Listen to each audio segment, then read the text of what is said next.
Okay, so number 46, the psychiatrist orders tranylcypromine parnate. This is a Maui, an antidepressant drug. Okay, for a depressed client who has not responded to tricyclics. The psychologist knows that dietary teaching is essential. She should instruct the client to avoid, underline, all of the following substances except, underline ulit. So, avoid is a negative word and except is a negative. So, simple math, negative plus negative is equal to positive. So, for this number, positive ang answer na hinahanap natin. Okay, balik muna tayo kay Maui. Si Maui, again, isa siyang antidepressant na ang patient na nagtitake ng Maui, hindi sila pwedeng mag-take ng pagkain na nagko-contain ng tyramine. Dahil, this can lead to hypertension crisis. So, ano yung mga food na dapat i-avoid ng patient? So, avoid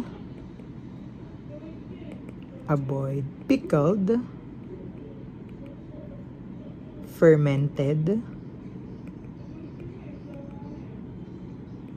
and preserved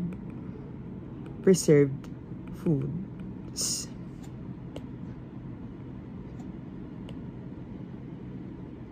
Preserved foods at syempre yung aged cheese. Diba? Okay.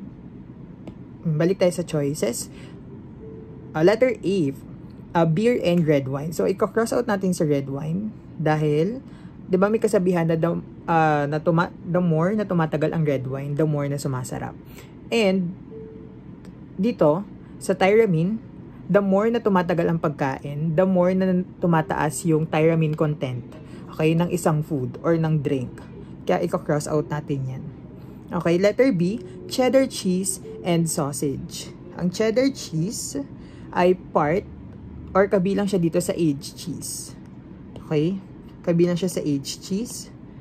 Kaya bawal din to sa patient na nagtitake ng Maui at pati yung sausage, of course. Cross out din natin to dahil ang sausage ay isang preserved foods. Meaning, mataas din yung tyramine content. Okay, letter D, liver and Italian green bean. Si liver, mataas din yan sa tyramine. So, i-cross out din natin. So, all these three, meron silang mga food na may mataas sa tyramine content. So, letter C yung sagot.